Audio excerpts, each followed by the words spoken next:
the Hebrew Scriptures, what the Jews considered the sacred Scriptures, has just a whole range of attitudes of how Jews should relate to non-Jews. Abram has a meeting with a man named Melchizedek, and Melchizedek is described in the Scriptures as a priest of El Elyon, God Supreme, and it describes how Melchizedek takes out wine and bread, and he blesses Abram. Here's Abram who's founding a new religion, and he meets a representative of the old religion, Abram treats him with respect, and receives a blessing from him. So the first description we have of an interfaith meeting is a very, very positive one. On the other hand, you have other parts of the Bible where, especially when the Israelites are coming into the land of Israel, where the command is to destroy the people that are here, and there it's said that they have to be destroyed because of their immoral behavior and their idolatrous practices. That was in one particular place at one particular time, and there's no other Jewish commandment to destroy any other people from any other religion. I'm very active in interfaith work here in Jerusalem. Of course, Jerusalem is a very interesting place to do interfaith work. We have representatives of Jewish tradition, Christian tradition, and the Muslim tradition.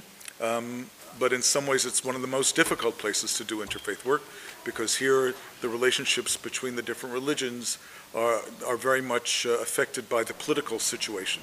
One of the things that makes my congregation a little special is that we go out of our way to welcome non-Jews to come visit us and to experience our service here.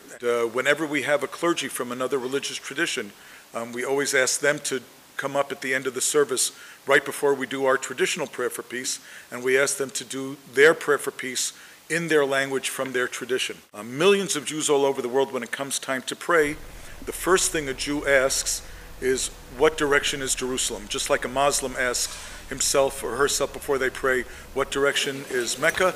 If Jews outside of Israel face Jerusalem when they pray, if you're in Jerusalem, what direction do you pray? And the answer to that is you pray toward the Temple Mount. You pray towards the direction of the place where the ancient Jewish temple stood. I grew up in New York City. I prayed facing east, but here in Jerusalem I pray facing north.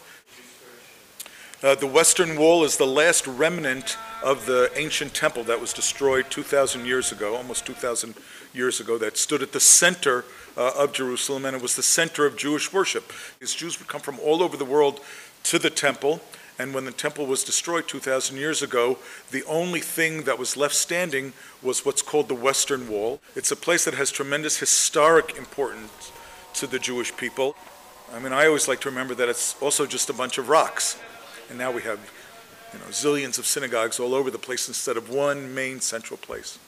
As Christians, Jesus was right there. I mean, Jesus hung out at the temple. And for Jesus, it was also an important center of worship. That's why he was so upset by activities that he saw there. The sad thing is that it's a symbol of what divides us now and not what unites us. And I find that very painful.